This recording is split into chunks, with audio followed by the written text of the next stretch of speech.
আসসালামু আলাইকুম, welcome to my channel another video. আজকে রান্না করব আঠালো ছোলা ভুনা। তো তার জন্য আমি নিয়ে নিচ্ছি টমেটো কুচি, আলু কুচি এবং একটা শুকনো মরিচ, এলাচ, দারচিনি এবং পেঁয়াজ, কাঁচামরিচ কুচি। তো প্রথমে আমি গরম তেলের মধ্যে এলাচ, দারচিনি, তেজপাতা, শুকনো মরিচ দিয়ে দেবো। তারপরে একটু ভাজা ভাজা করে নিয়ে আমি পেঁয়াজ কুচি এবং কাঁচামরিচ কুচিটা দিয়ে দেবো।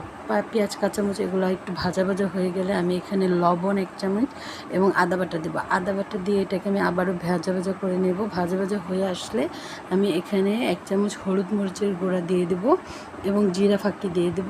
দিয়ে আমি একটু পানি দিয়ে ভালো করে আমি এটাকে মিশিয়ে নেব। তো মিশিয়ে নেওয়ার পর যখন কষানো হয়ে যাবে আমি এই পর্যায়ে আলু কুচিগুলো আর টমেটো কুচিগুলো দিয়ে দেব। তো এগুলো দিয়ে আমি আবারও নেড়ে চেড়ে ভালো মতো কষিয়ে নেব যে পর্যন্ত এগুলো হাফ সিদ্ধ না হচ্ছে এর জন্য আমি ঢাকনা দিয়ে ঢেকে দেব কিছুক্ষণের জন্য, যাতে এগুলো একটু হাফ সিদ্ধ হয়ে আসে। এগুলোকে হাফ সিদ্ধ হবে এবং ভালো মতো আবার কষে যাবে। তো কষানো হয়ে গেলে আমি এখানে আবার কিছুটা জিরা ফাঁকি দিয়ে দেব।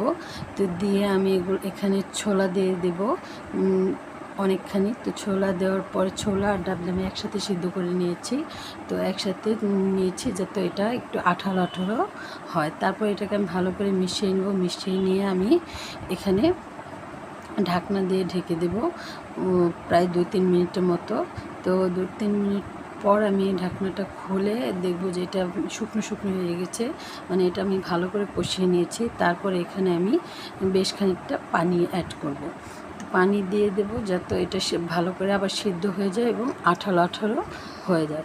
তো আমি একটা ঢাকনা দিয়ে ঢেকে দিলাম প্রায় 5-6 মিনিটের জন্য দিয়ে দিয়েছি। তো ঢাকনা খুলে দেখেন আমার এটা প্রায় একদম আঠালো আঠালো একটা ভাব চলে আসছে। তো এটাকে আমি আবারও না শুকানো পর্যন্ত আমি ঢাকনা দিয়ে ঢেকে দেব। তো আমার রান্নাটা প্রায় শেষ পর্যায়ে শুকিয়ে গেছে। এটাকে আমি ভালো করে ভাজা ভাজা করে নেব। ভালো করে ভাজা ভাজা করে নিয়ে আমি এটাকে সার্ভ করে নেব। তারপরে তো আমি ধনেপাতা কুচিয়ে দিয়ে টমেটো দিয়ে সার্ভ করে নিলাম। কেমন হয়েছে অবশ্যই সবাই জানাবেন।